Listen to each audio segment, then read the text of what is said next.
Not medical. His folks sent him over to miss the First World War. Oh, I thought he came over to get away from migraines. No, he had migraines, but that wasn't. He just suffered with them here. Okay. Suffered with them the same as he did in Norway. I don't know that they started. I don't know that he had them when he came over. He came over alone. He had cousins in North Dakota. Okay. So that were expecting him, and I don't know how he got from Ellis Island to North Dakota. I have no idea. Maybe he just bought a train ticket. He didn't speak a language, didn't speak a word of English when he got here. How long had the cousins been here, and what were they doing? Well, they were farming in North Dakota, and how long they'd been here, I don't know. Their last name was Peterson. Oh. And I met several of them. Petersen at the end. That's the Norwegian way. Probably the Swedes spelled it S-O-N, and the Norwegians spelled it S-E-N. The son, the Peter's son, Petersen. How you very well, yeah. There was always a little ethnic rivalry between the Swedes and the Norwegians. You know, 10,000 Swedes came through the weeds. They were chased by one Norwegian. That was a very popular little jingle that put down the Swedes at the same time as they. He came over here to avoid World War I. His parents sent him out here to avoid World War I. Yes. Was he an only son?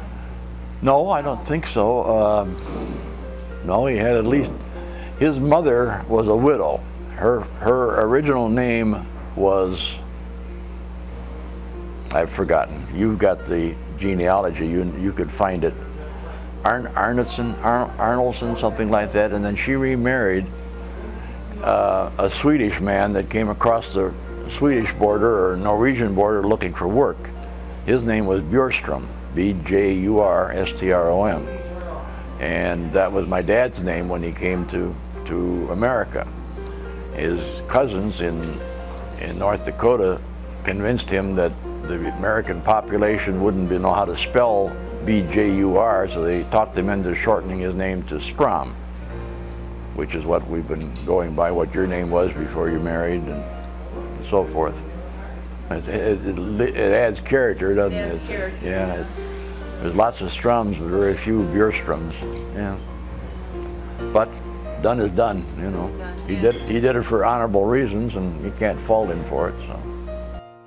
My father said that he had been sent here to avoid World War I.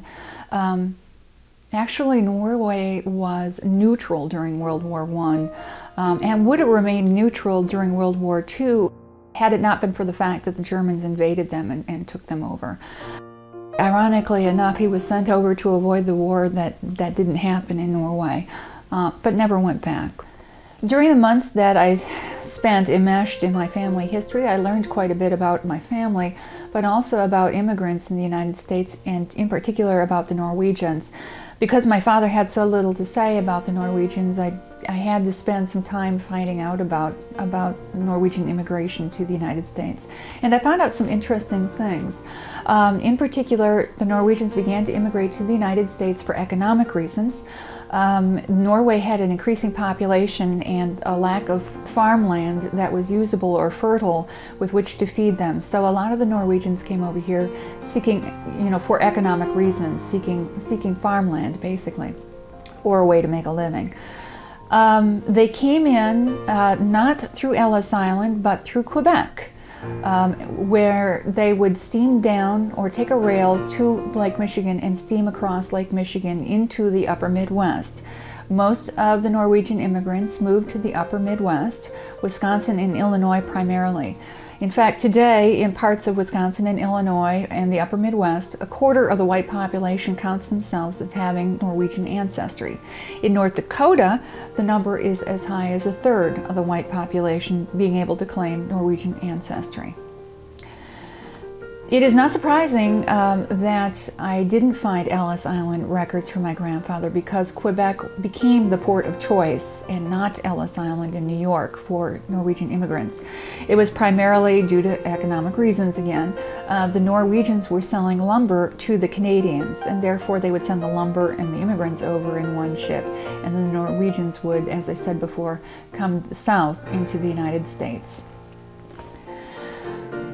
Some 500,000 Norwegians came over between the late 19th century and the early 20th century.